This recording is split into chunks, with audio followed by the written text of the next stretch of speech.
Hello and welcome to my YouTube channel. My name's Tammie and I'm a recruiter and career consultant in the Australian job market. And today we are roasting a sales resume.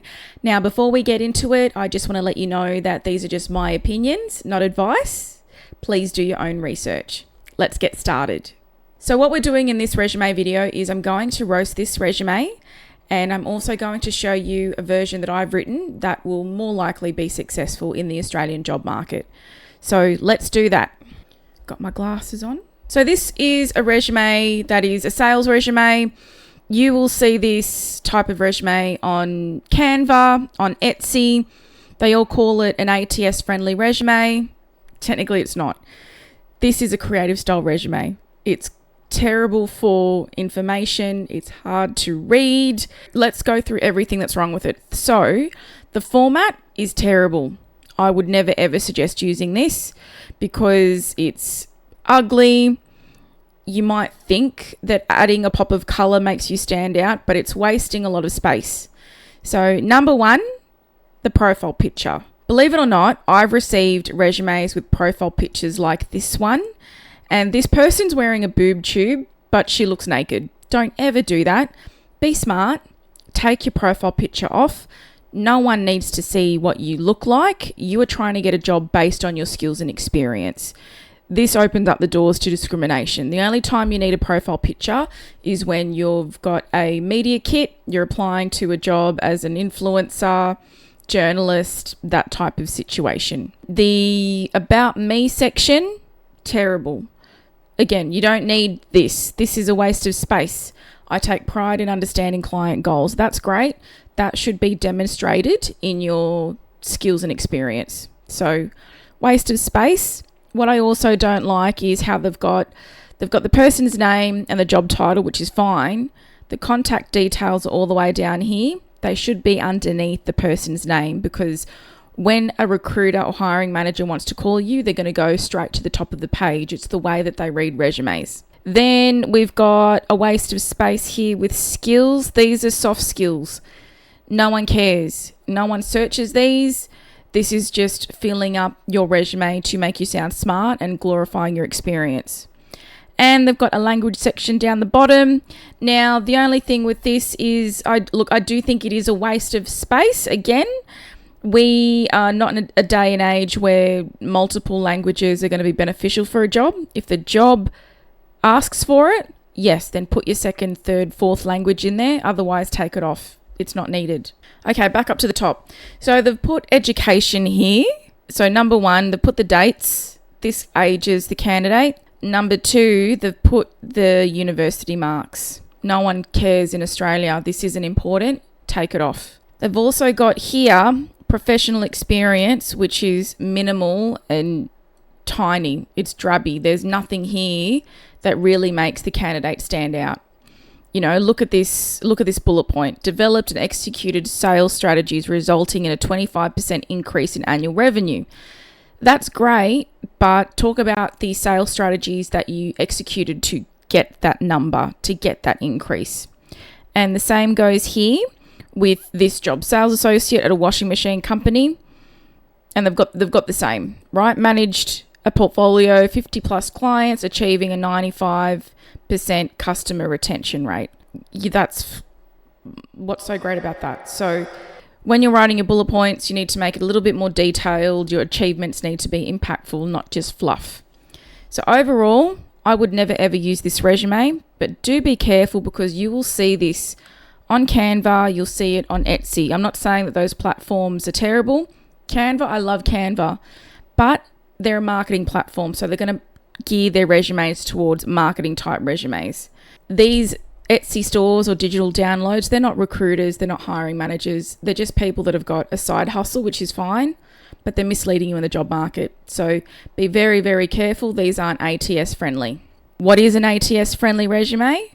Let me show you. This is what a good, nice and simple ATS style resume looks like. This is one of my ones. So when you buy one of my templates, if you go to realisticcareers.com.au, this is what you get. So it'll be bare bones, but this is the layout, this is the format. I have, for this exercise, put it in PDF so it's easier to read, but you can fill it out in Word. So let's identify why this is a better resume. So number one, no profile picture, no profile statement. You're trying to keep it as simple as possible because the recruiter or the hiring manager's eyes goes to your job titles. That's what's important, okay? And up here, nice and simple, you've got the candidate's contact details. That's what recruiters and hiring managers want to see because it's really easy to contact you. Oh, yep, Helena, she's the person that I want to call because she's got the experience that my hiring manager wants. She's got the experience that my client wants. I'm going to give her a call rather than fussing around and trying to find your contact details in the middle of the resume. So this one, with the duties and the skills and the achievements, it's a little bit more detailed because you want to show as a salesperson that you're good at sales, that you're good at making money. That's what it comes down to. You just have to put a few bullet points. It doesn't really matter. Make it sound simple, straight to the point. Your achievements is what's going to get you over the line. So I've changed this. For example, increase quarterly sales revenue by 35% by identifying new business opportunities within the retail and hospitality sectors and delivering tailored CCTV access control solutions. This is a detailed achievement, what they did, how they did it.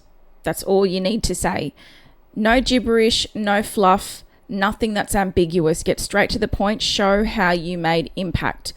And remember them because you might get asked about this in your job interview. Same here. Sales associate, washing machine company. They're all the general duties, pretty typical of that type of job. Achievements, achieved 120 of monthly sales targets for 3 consecutive quarters by upselling premium models. How they did it, what they did, what the achievement was. Again, they're looking for money. If you're in a sales job, they're looking for how much money you can make them, because if you're making money in your current jobs and your past jobs, you can do that for your future jobs.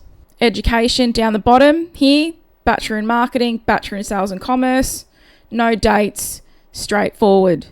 But as I always say, university here isn't the most important part. It's your work experience. If you were a new grad or someone that was just entering the job market after university, then you would put your education up the top. But if you've got experience, down the bottom.